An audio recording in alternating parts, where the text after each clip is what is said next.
छत्रपती शिवाजी महाराज युद्धावर गेले, ते काय वरण भात तूप खाऊन त्यांचे मावळे लढत होते का? ते मांसाहारच करत होते.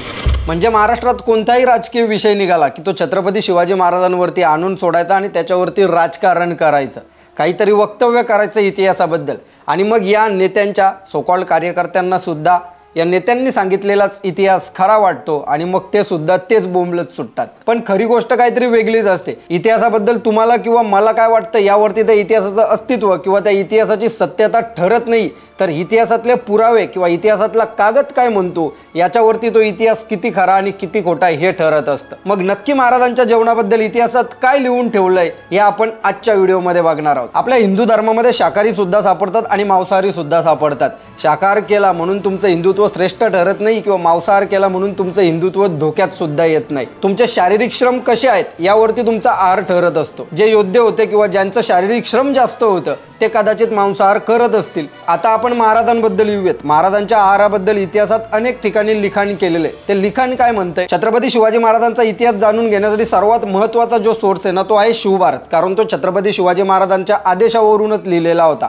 त्याच्यामध्ये असं लिहिलंय, महाराजांनी शंकराची पूजा केली, दानविधी उरकला, थोडेसे जेवले आणि तुळजाभवानीचं चिंतन केलं. आता हा जो काही प्रसंग आहे ना अफजल खानाच्या वधाच्या वेळीचा आहे. महाराज जेव्हा अफजल खानाला मारायला जाणार होते त्याआधी महाराजांनी काय केलं याचं वर्णन या शिवभारतामध्ये केलेलं आहे. यात सुद्धा महाराजांनी नक्की शाकाहारी खाल्लं की मांसाहारी खाल्लं हे स्पष्ट सांगितलेलं नाही. आणि असा या संपूर्ण उल्लेख जो आहे ना तो त्या प्रसंगापुरताच आहे. म्हणजे महाराजांनी त्या प्रसंगापुरता जे खाल्लं असेल किंवा जे काही केलं असेल ते महाराज नेहमीच त्यांच्या आयुष्यामध्ये करत असतील असं नाही. जसं की आपण उपवासाच्या दिवशी थोडासा फलाहार करतो किंवा आपण जर प्रवासाला निघणार असू तर त्या प्रवासाच्या आधी थोडंसं खातो, तसंच कदाचित महाराज अफजल खानाला मारण्याआधी किंवा त्याला भेटायला जाण्याच्या आधी महाराजांनी थोडासा अल्पाहार केला असेल आणि ते यामध्ये लिहून ठेवले. दुसरा उल्लेख आहे फ्रेंच प्रवासी थेवेनॉट यांनी केलेला. तो महाराजांबद्दल म्हणतो की he eats but once a day commonly and is in good health. आता हा जो काही थेवेनॉट आहे हा महाराजांना कधीच प्रत्यक्षात भेटला नव्हता. महाराजांबद्दल जे काही त्यांनी ऐकलेलं होतं ती एकूण माहिती त्याने त्याच्या त्या पुस्तकामध्ये लिहिलेली. तिसरा उल्लेख आहे राजस्थानी कागदपत्रांमध्ये. आता राजस्थानी कागदपत्रांमध्ये का तर छत्रपती शिवाजी महाराज जेव्हा औरंगजेबाला भेटायला गेले होते आग्र्याच्या किल्ल्यामध्ये तेव्हाचं जे काही वर्णन आहे ते राजस्थानी कागदपत्रांमध्ये आपल्याला आढळतं. आता महाराज आग्र्यातनं जेव्हा सुखरूप निसटले ते निसटल्यानंतर औरंगजेबाने तिथे चौकशीचे आदेश दिले आणि त्या चौकशी दरम्यान जे काही लोकांनी जबाब नोंदवले ते जे जबाब आहेत ना ते परकालदासने त्याच्या पुस्तकामध्ये लिहून ठेवले. बलराम पुरोहित नावाचा एक माणूस त्याच्या जबाबात सांगतोय. तुम्ही इथे स्क्रीनवर वाचू शकता. ती संपूर्ण भाषा राजस्थानी, माझे प्रोनाउन्सिएशन चुकू शकतात पण तो म्हणतो की स्वाराम मेवो मंगाई छायो. म्हणजे तो असं सांगतोय की महाराजांनी सकाळी मेवा मागवला आणि खाल्ला. आता हा मेवा म्हणजे सुका मेवा जसं की काजू बदाम मनुके जे काही असेल ते. चौथा उल्लेख आहे छत्रपती शिवाजी महाराजांच्या राज्याभिषेकाबद्दल जो 1674 मध्ये महाराजांनी केला होता. आणि या राज्याभिषेकाला अनेक फ्रेंच इंग्रज सर्व वकील किंवा प्रवासी तिथे उपस्थित होते.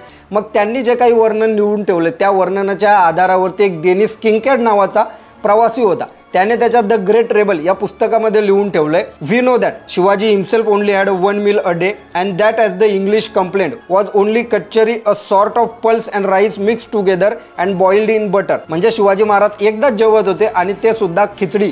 जो त्यांनी इथे कचरी नावाचा जो उल्लेख केलेला आहे तो खिचडीच त्याला बोलायचं. आता हा जो काही डेनिस किंकॅड आहे ना हा स्वतः राज्याभिषेकाला उपस्थित नव्हता. त्याने तो नंतर लिहिलेला आहे. या डेनिस किंकॅडने लेखन कशावरनं केलं कारण तो तर तिथे राज्याभिषेकाला उपस्थित नव्हता. मग राज्याभिषेकाला कोण उपस्थित होता तर जॉन फ्रायर नावाचा एक माणूस होता आणि जॉन फ्रायरने त्याच्या पुस्तकात लिहून ठेवलेलं त्याच्या आधारावरती डेनिसने हे लिखाण केलेलं आहे. तर जॉन फ्रायरने काय लिहून ठेवलेलं, I will only had 1 passage during the stay of our ambassador at Rairi. The diet of this sort of people admits not of a great variety of cost. They are delightfulest food being only khichdi a sort of pulse and rice mix together and boiled in butter with which they grow fat. आता हे जे काही त्यांनी वर्णन केलेलं हे काही त्यांनी पर्टिक्युलर छत्रपती शिवाजी महाराजांच्या बाबतीत केलेलं नाही, तर तिथे त्याला जी काही माणसं दिसली त्या माणसांबद्दल लिहिलेलं आहे. म्हणून तर तो म्हणतोय की the diet of this sort of people admits not of a great variety of cost. म्हणजे इथल्या स्थानिक लोकांचं जे आवडतं खाणं आहे ना ते खिचडी आहे आणि त्याच्याच मार्फत ते फॅट जनरेट करतात. पाचवा उल्लेख आहे छत्रपती शिवाजी महाराज जेव्हा गोवलकोंड्याच्या कुतुबशाहाला भेटायला गेले तेव्हाचा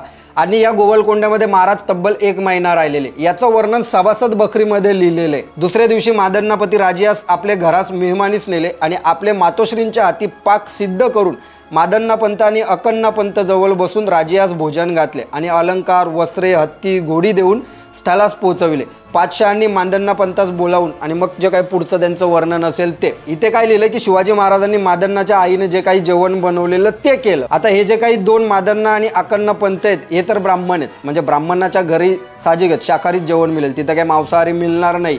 आता मिळत असेल पण तेव्हा तर नव्हतंच मिळत, मग तिथे महाराजांनी साहजिकच शाकाहारी खाल्लं असेल. आता हे जे काही 5 पुरावे आहेत ना, हे महाराजांच्या जेवणाबद्दल जरी असले तरी याच्यामध्ये असं काही विस्तृत वर्णन केलेलं नाहीये की महाराज हेच खात होते आणि तेच खात होते. आणि यावरून हे सिद्ध सुद्धा होत नाही की महाराज शाकाहारी खात होते की महाराज मांसाहारी खात होते. पण आपल्या महाराष्ट्रामध्ये काही लोकप्रथा लोकपरंपरा अशा सुद्धा आहेत की जिथे बली दिला जातो आणि मग ज्या जनावराचा तिथे बली दिला जातो त्या जनावराचं मांस प्रसाद म्हणून खाल्लं जातं. आणि अशा घटना रायगडावरती सुद्धा घडलेल्या आहेत. छत्रपती शिवाजी महाराजांच्या काळात छत्रपती शिवाजी महाराजांनी सुद्धा बली दिलेला आहे आणि मग ते प्रसाद म्हणून खाल्लं का, तर त्याच्याबद्दल जे काही लिहिलेलं आहे ते आता आपण बघूयात. लेखक औलसकर यांनी प्रतापगडची भवानी हे पुस्तक लिहिलेलं आहे आणि मग त्यामध्ये त्यांनी प्रतापगडच्या भवानीला जो काही बली दिला जात होता त्याबद्दल लिहिलेलं आहे. ते म्हणतायत प्रतापगडच्या भवानी देवीला नवरात्रीमध्ये बकरा किंवा मेंढा बली दिला जात होता. तसेच दर 2 वर्षांनी रेड्याचा बली सुद्धा दिला जायचा. हे जे काही तुम्ही वाचू शकता इथं स्क्रीनवरती. आता औलसकरांनी हे सर्व कुठून लिहिलं तर त्यासाठी त्यांनी महाराजांच्या पत्राचा आधार घेतला. महाराजांनी जे काही पत्रलेखन केलं असेल त्या पत्रांमध्ये या बलीबद्दल लिहिलेलं होतं आणि मग औलसकरांनी ते त्यांच्या पुस्तकात लिहिलं. याच औलसकरांनी रायगडाची जीवनगाथा हे पुस्तक सुद्धा लिहिलंय. त्यात सुद्धा ते असंच म्हणतायत, दरवर्षी 1 व दर 3ऱ्या दिवशी 2 असे टोणगे बली दिले जात होते. पाचाडच्या महादेवाची यात्रा चैत्र पौर्णिमेस भरायची तेव्हा सुद्धा देवाला 1 बकरा बली दिला जात होता. तसंच त्यांनी अजून लिहिलेलं आहे की दसऱ्याच्या दिवशी 10 बकरी रायगडावर बली पडत. दर बकऱ्यास 1 रुपये किंमत पडे. शिरकाबाई, सोमजाई, झोलाई, त्याच्यानंतर महादरवाजा, सिंहासन, पाचाडचा मसोबा, रायगडची कोठी, रायगडावरील लांडा कसा, भवानी आणि मग 3 तोफा यास प्रत्येकी 1 बकरा बली देण्याचा रिवाज होता. म्हणजे रायगडावर दरवर्षी 10 बकरी बली दिली जात होती. पण हे जे काही बली दिले जात होते यांचा जो काही प्रसाद होता तो महाराज खात होते की नव्हते याच्याबद्दल अजूनही कुठेच पुरावा सापडलेला नाहीये. याच्यानंतरचा अजून एक पुरावा सापडतो तो म्हणजे शिवाजी महाराजांनी केलेला दुसरा राज्याभिषेक. हा याच्याबद्दल भरपूर लोकांना माहिती नसतं, पण छत्रपती शिवाजी महाराजांनी जो काही पहिला राज्याभिषेक केला 6 जून 1674ला, त्याच्यानंतर थोड्याच दिवसांनी सप्टेंबर महिन्यामध्ये सुद्धा महाराजांनी एक राज्याभिषेक केला, तो म्हणजे तांत्रिक राज्याभिषेक.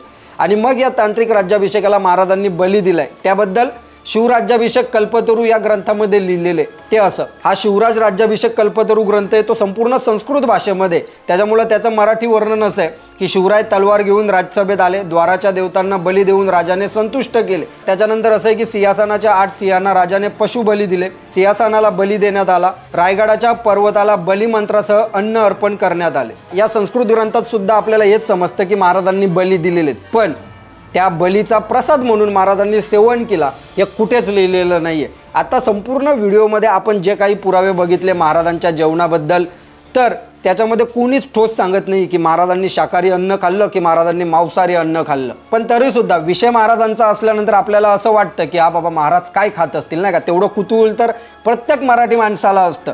म्हणून पण त्याच्यावरती जर राजकारण होत असेल तर ते कुठंतरी चुकीचं आहे. महाराज काय खात होते किंवा काय खात नव्हते याच्यावरनं महाराजांचं श्रेष्ठत्व ठरत नाही किंवा त्यांचा जो काही पराक्रम आहे तो कमी जास्त सुद्धा होत नाही. म्हणजे जर महाराज शाकाहारीच असतील तर ते श्रेष्ठ किंवा ते जर मांसाहारी असतील तर ते कमी श्रेष्ठ, असं काहीच होत नाही. महाराजांकडनं जे आपल्याला घेता येईल ना तेवढं आपण घ्यायचं. महाराज काय खात होते याच्यावरती वाद घालण्यात काहीच अर्थ नाही. ह्या राजकीय नेत्यांना माहिती आहे की महाराष्ट्रात आजही छत्रपती शिवाजी महाराजांचं नाव घेतल्याशिवाय राजकारण करता येत नाही. म्हणून मग कोणताही मुद्दा जगामध्ये फिरत असला किंवा भारतात महाराष्ट्रात फिरत असला की त्याला उचलायचा आणि शिवाजी महाराजांशी कनेक्ट करून टाकायचा आणि हे स्वतःची राजकीय पोली याच्यावरच भाजत असतात. या राजकीय लोकांना महाराज समजले नाहीयेत. जसं महाराजांना जनतेची काळजी होती तशी यांना जनतेची काळजी नाहीये. यांना यांच्या 7 पिढ्या कशा बसून खातील याची जास्त काळजी आहे, त्यांना त्याची जास्त पडलेली आहे. त्यामुळे महाराज काय खात होते या वादात आपण पडण्यापेक्षा महाराज दुसऱ्या मार्गाने आपल्याला अभ्यासता येतात का याकडे जास्त लक्ष देऊयात.